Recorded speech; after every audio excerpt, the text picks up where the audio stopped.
ଭଉଣୀ ବିଷ ପିଇଦେଇଛି ଭିତରେ ଶୁଆଇ ଦେଇଛି ତାକୁ ସେ ମରିଯିବ ତାକୁ ଟିକେ ଦେଖନ୍ତୁ ଆଜ୍ଞା। ହଉ ବ୍ୟସ୍ତ ହନି ମୁଁ ଦେଖୁଛି ବ୍ୟସ୍ତ ହଉ।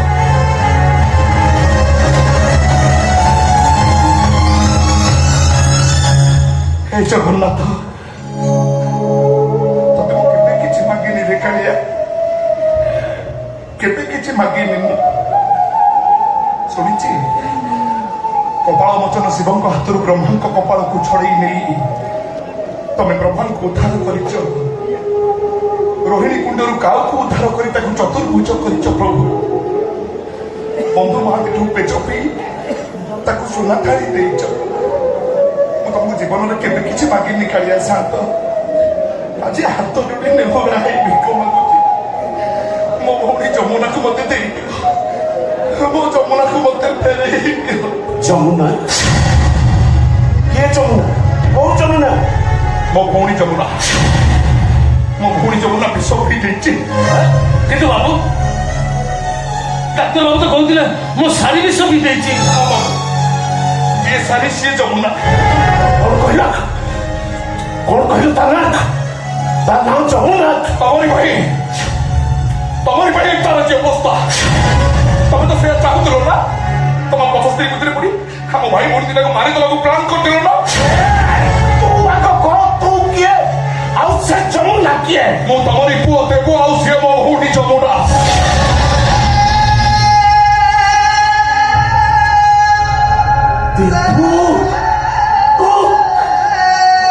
ତୁ ମୋ ପୁଅ?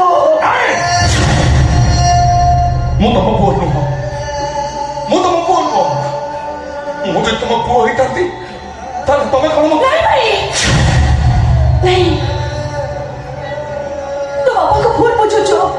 ମା ତତେ ବାପାଙ୍କ ମିଛ କଥା କହିଛି। ନାଇଁ ତୁ ମତେ ବୁଝେଇପାରିବୁନି ତୁ ମିଛ କହୁଛୁ ମତେ ବିଶ୍ୱାସ କର ଭାଇ ମୁଁ ସତ କହୁଛି ମା ସେଦିନ ତମମାନଙ୍କୁ ଘରୁ ବାହାର କରିଦେଇଥିଲେ କେବଳ ବାପାଙ୍କ ସମ୍ପତ୍ତି ପାଇଁ। ଆରେ ହରେ ଚାକିରି ଚାଲିଗଲା ପରେ ଘର ଦ୍ୱାର ସ୍ୱାମୀ ବାଡି ସବୁ ନିଲାମ ହେଇଗଲା ତାପରେ ଗାଁ ଛାଡି ଆମେ ସହରକୁ ଚାଲି ଆସିଲୁ। ମୋ ମା କରିଥିବା ପାପର ଫଳ ଆମେ ଭାଇ ଭଉଣୀ ବେଶ ଭୋଗି ସାରିଲୁଣି। ଶଙ୍କର ଭାଇ ଭିତରେ ଡ୍ରଗ୍ସ ନଉଛନ୍ତି ଆଉ ମତେ ଦେ ସବୁ ଅଛି ହେଲେ କିଛି ବି ନାହିଁ। ସମସ୍ତେ ଅଛନ୍ତି ହେଲେ କେହି ବି ନାହାନ୍ତି।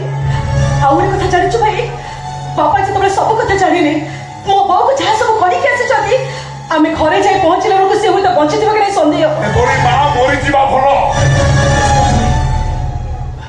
ଡାକ୍ତର ବାବୁ ମୋ ଯମୁନା କେମିତି ଅଛି? ଡାକ୍ତର ବାବୁ ମୋ ଯମୁନା କେମିତି ଅଛି? ଡାକ୍ତର ବାବୁ ମତେ କୁହନ୍ତୁ ମୋ ଶାଢୀ କେମିତି ଅଛି? ସେ ଭଲ ହେଇଯିବ ନା? ଡାକ୍ତର ବାବୁ ଆପଣ କଣ କିଛି ଶୁଭୁନି କୁହନ୍ତୁ ମୋ ଯମୁନା କେମିତି ଅଛି? ଆଜ୍ଞା ଯମୁନା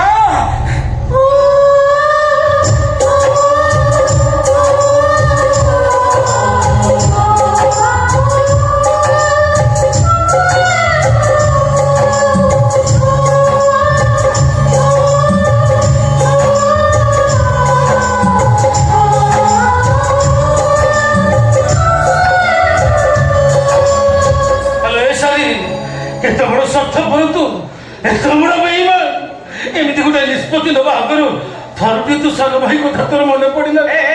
ସତ ହଉ ତମ ଟେନସନ ହୁଅନି।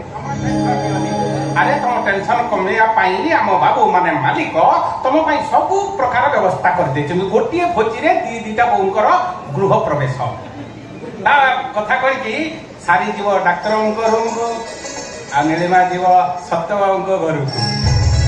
ଆଉ ଆରେ ଏତେ ପରେ ତୁ କଣ ମୋ ଉପରେ ରାଗିଛୁ?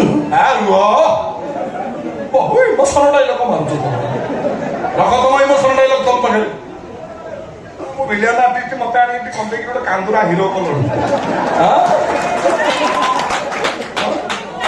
କଣ କହିଲୁ ଦେବୁ ଭାଇ? ଦେବୁ କିଏ ଲୋ? ମୁଁ ଦେବୁ ନୁହଁ ଲୋ ମୁଁ ଦେବା।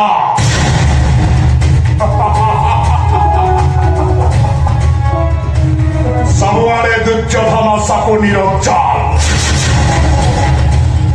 ରିଲେସନ